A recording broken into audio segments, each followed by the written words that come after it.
नमस्कार मेरे प्यारे दोस्तों। आज मैं आपको अपनी उस रात के बारे में बताना चाहती हूँ जब मैंने सब कुछ छोड़ने के बारे में सोचा था। मंगलवार की रात 2 बजे थी और मैं अपने बाथरूम के फर्श पर बैठकर बिल्ख बिल्ख कर रो रही थी। बेदखली का नोटिस मेरे दरवाजे पर चिपका हुआ था। मेरे क्रेडिट कार्ड की लिमिट खत्म हो चुकी थी। मेरा फोन कनेक्शन कटने वाला था। 28 साल की उम्र में कॉलेज की पढ़ाई पूरी करके हफ्ते में 50 घंटे काम करने के बावजूद मैं खुद को इस दुनिया की सबसे बड़ी असफल इंसान समझ रही थी। शायद मैं पैसे रखने के लिए ही नहीं बनी हूँ, मैंने आंसुओं के बीच फुसफुसाते हुए कहा। मेरी आवाज उस छोटे से स्टूडियो अपार्टमेंट के बाथरूम में गूंज रही थी। शायद कुछ लोग जिंदगी भर संघर्ष करने के लिए ही बने होते हैं। उस रात मैंने गंभीरता से अपने माता पिता के घर वापस जाने के बारे में सोचा था। इसलिए नहीं कि मैं चाहती थी, बल्कि इसलिए कि मेरे पास जाने के लिए और कोई जगह नहीं थी। शर्म मुझे अंदर से खा रही थी। जहां मेरे स्कूल की सहेलियां घर खरीद रही थी और छुट्टियों पर जा रही थी, वहीं मैं पेट्रोल के पैसे और राशन के बीच चुनाव कर रही थी। लेकिन कभी कभी सबसे निचला स्थान आपकी सबसे बड़ी वापसी की नींव बन जाता है। इसकी कल्पना करिए, सिर्फ 18 घंटे बाद मैं अपनी रसोई की मेज पर बैठी थी, अपने फोन की स्क्रीन को देख रही थी जिसमें बैंक बैलेंस 40 रुपए दिखा रहा था। तनख्वाह आने में अभी भी 5 दिन बाकी थे। फिर से मुझे एक और ओवरड्राफ्ट की चेतावनी मिली थी और मेरा पेट ऐसे डूबा जैसे मैं किसी रोलर कोस्टर पर बैठी हूँ जिस पर मैं कभी नहीं बैठना चाहती थी। ये मेरी जिंदगी कैसे हो गई? मैंने खुद से फुसफुसाते हुए कहा। आंसू मेरे गालों पर बह रहे थे। यहाँ मैं थी, कॉलेज की पढ़ाई पूरी करके, हफ्ते में 50 घंटे काम करके भी राशन खरीदने के लिए भी पसीना बहाना पड़ता था। क्या ये आपको जाना पहचाना लग रहा है? तो तैयार हो जाइए, क्योंकि मेरी कहानी आपका दिमाग हिला देने वाली है। 2 लाख रुपए की कॉफी जिसने सब कुछ बदल दिया। अगली सुबह मैंने खुद को स्टारबक्स तक घसीटा, जैसा कि मैं हर दिन करती थी। एक लट्टे के लिए 400 रुपए कोई बड़ी बात नहीं, है ना? गलत, बिल्कुल गलत। उस शाम खुद को दुखी महसूस करते हुए और बेतरतीब लेख पढ़ते हुए मुझे कुछ ऐसा मिला जिसने मेरा मुंह खुला का खुला छोड़ दिया। डेविड बाच नाम के एक व्यक्ति का दावा था कि मेरी मासूम सी कॉफी की आदत सचमुच मेरी रिटायरमेंट चुरा रही थी। सिर्फ कुछ रुपए नहीं, हम बात कर रहे हैं 30 सालों में 2 लाख रुपए की। मेरे हाथ कांप रहे थे जब मैंने गणना की। रोज 400 रुपए, हर एक दिन, 30 सालों तक। अगर मैं उस पैसे को पीने की बजाय निवेश करती तो मेरे पास एक घर खरीदने के लिए काफी पैसा होता, नकद में। अरे यार, मैंने अपने खाली अपार्टमेंट में जोर से कहा, मैं अपना भविष्य पी रही हूँ। लेकिन यहाँ असली बात थी, ये सिर्फ कॉफी नहीं थी। ये था 800 रुपए का लंच डिलीवरी, क्योंकि मैं खाना पैक करने के लिए बहुत व्यस्त थी। 1000 रुपए महीने की स्ट्रीमिंग सर्विस जो मुझे याद भी नहीं थी। वेंडिंग मशीन से 200 रुपए की एनर्जी ड्रिंक। वीकेंड पर 500 रुपए की स्मूदी। मैंने एक नोटबुक निकाली और हर छोटे खर्च को लिखना शुरू किया। हफ्ते के अंत तक मैं 12,000 रुपए के बेसोच समझ के खर्च को देख रही थी। 12,000 रुपए, ये मेरी मासिक स्टूडेंट लोन की किस्त से भी ज्यादा था। वो लाइट बल्ब मोमेंट जिसने मेरी जिंदगी बदल दी। तभी मुझे ट्रेन की तरह जोर से लगा, मैं गरीब नहीं थी, मैं सिर्फ बेहोश थी। हर वित्तीय विशेषज्ञ ज्यादा पैसा कमाने की बात करता है, लेकिन बाज कुछ बिल्कुल अलग कह रहा था। आप पहले से ही अमीर बनने के लिए काफी कमा रहे हैं, आप सिर्फ बिना सोचे इसे दे रहे हैं। मुझे लगा जैसे किसी ने मुझे एक खजाने की चाबी दे दी हो, जिसका मुझे पता ही नहीं था। मैं टूटी हुई नहीं थी, मैं निराश नहीं थी। मुझे सिर्फ जागने और अपने पैसे को दूसरी दिशा में भेजने की जरूरत थी। पहले खुद को भुगतान करो की क्रांति। अगले सिद्धांत ने मुझे अपने माथे पर हाथ मारने पर मजबूर कर दिया। अपनी पूरी जिंदगी में मैं सबको पहले भुगतान करती रही थी, किराया, क्रेडिट कार्ड, नेटफ्लिक्स, अपना स्टूडेंट लोन, और उम्मीद करती थी कि मेरे भविष्य के लिए कुछ बचेगा। स्पॉइलर अलर्ट, कभी कुछ नहीं बचता था। बाज का समाधान इतना सरल था कि ये बेवकूफ़ी लगता था। पहले खुद को भुगतान करो। किसी और को भुगतान करने से पहले भविष्य के अपने लिए पैसा अलग रखो। लेकिन मेरे पास कोई अतिरिक्त पैसा नहीं है।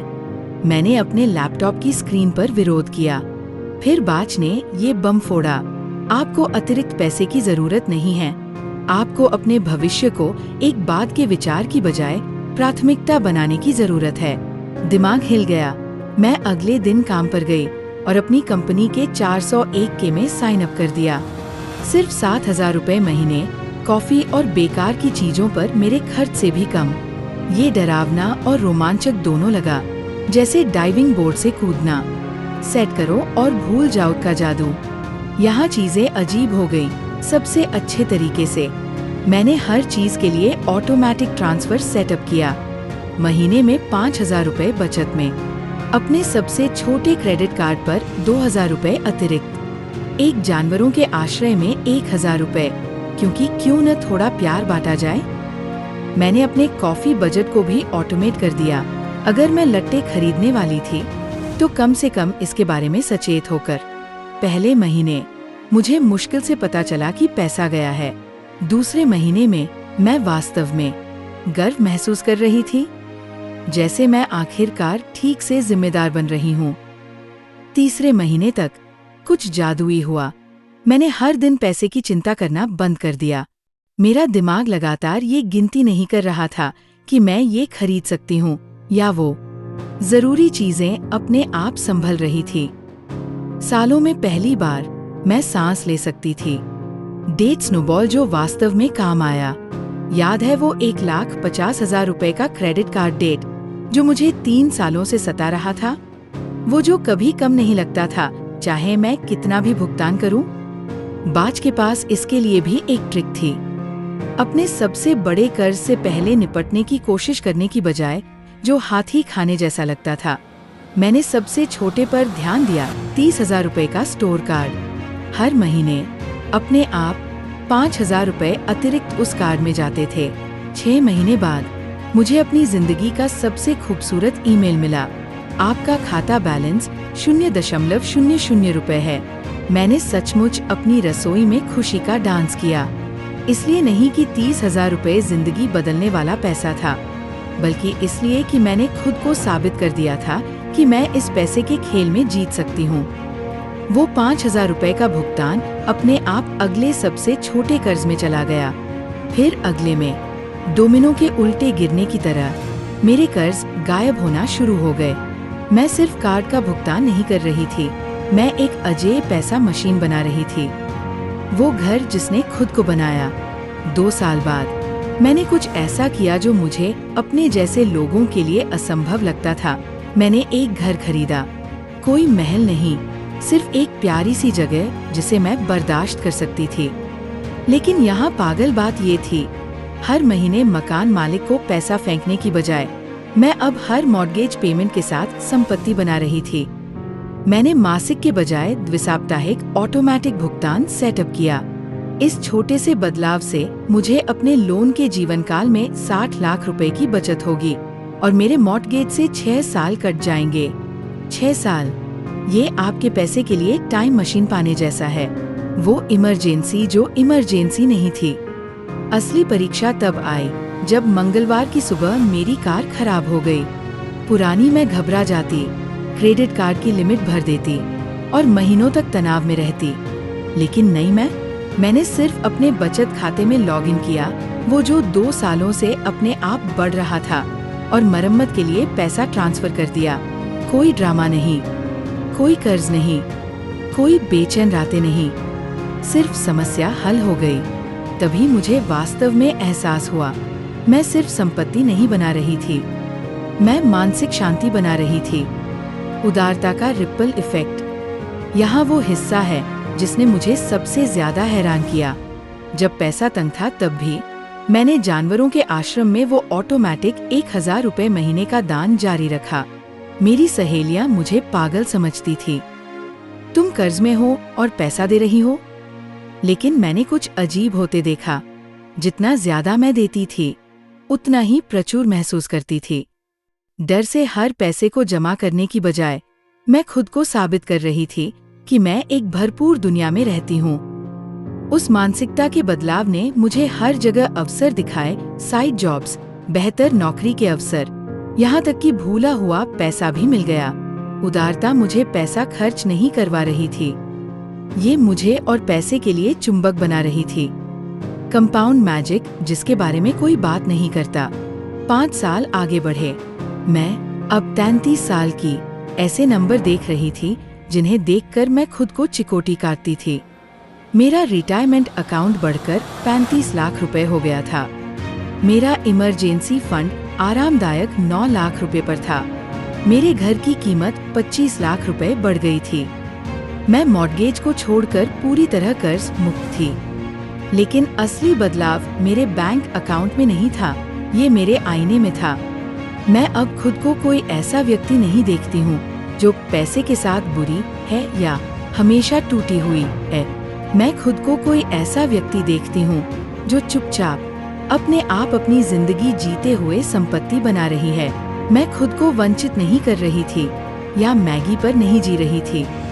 मैं सिर्फ इस बात के लिए सचेत थी कि मेरा पैसा कहाँ जा रहा है, और मेरे पास ऐसे सिस्टम थे जो मुझे सोचने की जरूरत के बिना काम करते थे। वो पल जब सब कुछ क्लिक हो गया। एक शनिवार की सुबह मैं उसी स्टारबक्स में थी जहाँ ये पूरा सफर शुरू हुआ था। मैंने अपनी लट्टे ऑर्डर की। हाँ, मैं अभी भी कॉफी का आनंद लेती थी, लेकिन अब ये एक चुनाव था, कोई बेसोच आदत नहीं। इंतजार करते समय मैंने एक युवा महिला को फोन पर रोते हुए सुना, ओवरड्राफ्ट फीस और किराया न दे पाने के बारे में। मेरा दिल टूट गया उस भावना को याद करते हुए। मैं लगभग उस महिला के पास जाकर अपनी कहानी साझा करने वाली थी, लेकिन फिर मुझे कुछ सुंदर एहसास हुआ। मेरा बदलाव इतना क्रमिक, इतना अपने आप हुआ था कि मुझे मुश्किल से पता चला था। मैं वित्तीय अराजकता से वित्तीय शांति तक किसी नाटकीय मेकओवर से नहीं, बल्कि छोटी लगातार पसंद के जरिए पहुंची थी, जो समय के साथ जमा हुई थी। अमीर बनने की सच्चाई, यहाँ वो बात है जो मैंने सीखी, जो कोई आपको नहीं बताता। अमीर बनना 6 अंकों की कमाई या लॉटरी जीतने या कोई वित्तीय जीनियस होने के बारे में नहीं है। ये आपके पैसे को उतनी ही मेहनत से काम करवाने के बारे में है जितना आप करते हैं। ये इस बात को समझने के बारे में है कि अमीर और गरीब के बीच का फर्क ये नहीं है कि आप कितना कमाते हैं, ये इस बात का है कि आप जो कमाते हैं उसका क्या करते हैं। अमीर लोग अपनी संपत्ति निर्माण को ऑटोमेट करते हैं, गरीब लोग अनुमान लगाते हैं और सबसे अच्छे की उम्मीद करते हैं। मैं खास नहीं थी, मुझे कोई बड़ी तनख्वाह या विरासत नहीं मिली। मैंने सिर्फ अपने पैसे के साथ बेहोश होना बंद करने और जानबूझकर काम करने का फैसला किया। मैंने सबको पहले भुगतान करना बंद किया और अपने भविष्य को भुगतान करना शुरू किया। अपनी कहानी लिखने की आपकी बारी। मेरी कहानी इसलिए अनोखी नहीं है कि मैं खास हूँ, ये इसलिए अनोखी है कि मैंने कार्रवाई की। अभी आपके पास वही अवसर है जो मेरे पास 5 साल पहले था। आप पेचेक से पेचेक जीते रह सकते हैं, पैसे को लेकर तनाव में रह सकते हैं, सोचते रह सकते हैं कि ये सब कहा जाता है, या आप स्क्रिप्ट पलट सकते हैं। छोटी शुरुआत करें। महीने में 2000 रुपए बचत में ऑटोमेट करें। काम पर अपने 401 के लिए साइन अप करें। अपने सबसे छोटे कर्ज पर 3000 रुपए अतिरिक्त भुगतान करें। किसी अच्छे काम के लिए 500 रुपए महीने दें। इसलिए नहीं कि आप इसे बर्दाश्त कर सकते हैं, बल्कि इसलिए कि आप इसे नहीं करने को बर्दाश्त नहीं कर सकते। आपका भावी स्वयं आज आपके फैसले पर निर्भर है। वे उम्मीद कर रहे हैं कि आप सही समय, बड़ी तनख्वाह या जादुई समाधान का इंतजार करना बंद कर देंगे। वे उम्मीद कर रहे हैं कि आप एहसास करेंगे कि आपकी जिंदगी बदलने की शक्ति अभी आपके बैंक अकाउंट में बैठी है, आपको सिर्फ इसे दूसरी दिशा में भेजना है। मेरी मिलियनेयर यात्रा किसी अचानक मिली दौलत से शुरू नहीं हुई। ये एक कॉफी शॉप रेवलेशन और अपनी सफलता को ऑटोमेट करने के फैसले से शुरू हुई। आपकी यात्रा इस लेख और अपने पैसे को बेहोशी में बह जाने देना बंद करने के फैसले से शुरू हो सकती है। सवाल ये नहीं है कि क्या आप अमीर बन सकते हैं, सवाल ये है, क्या आप बनेंगे? आपका ऑटोमेटिक मिलियनेयर भविष्य इंतजार कर रहा है। आपको सिर्फ उन सिस्टम पर स्टार्ट दबाना है जो इसे आपके लिए बनाएंगे। आप किसका इंतजार कर रहे हैं? अगर मेरी कहानी ने आपको उतना ही प्रेरित किया जितना मुझे ये सीखना मिला, तो मैं बहुत खुश होंगी अगर आप लाइक बटन दबा सकें और इसे किसी ऐसे व्यक्ति के साथ शेयर कर सकें जिसे इसे सुनने की जरूरत है। शायद ये कोई कर्ज में डूबी सहेली हो, कोई परिवारजन जो पेचेक से पेचेक जी रहा हो, या कोई सहकर्मी जो सोचती है कि हम जैसी लड़कियों के लिए अमीर होना असंभव है। और हाँ, अगर आप जीवन बदलने वाली किताबों के और भी ब्रेकडाउन चाहते हैं जो जटिल विचारों को सरल कार्यशील कहानियों में बदल देते हैं, तो सब्सक्राइब करें। मैं एक मिशन पर हूँ, सबसे शक्तिशाली किताबों को लेकर उन्हें सबके लिए समझने योग्य बनाना, बिना किसी फैंसी डिग्री या वित्तीय जार्गन की जरूरत के। विकास और परिवर्तन की इस अविश्वसनीय यात्रा में मेरे साथ होने के लिए धन्यवाद। साथ मिलकर हम साबित कर रहे हैं कि कोई भी अपनी जिंदगी बदल सकता है, एक समय में एक प्रेरणादायक किताब के साथ। अगली कहानी में मिलते हैं, जहां हम एक और ऐसी किताब में गोता लगाएंगे जो सफलता, पैसा और अपनी बेहतरीन जिंदगी जीने पर आपके नजरिए को पूरी तरह बदल सकती है। तब तक जाकर अपनी संपत्ति को ऑटोमेट करें और अपने भावी स्वयं को गर्वित बनाएं। आपके सपने इंतजार कर रहे हैं, आइए उन्हें ऑटोमेटिक बनाते हैं।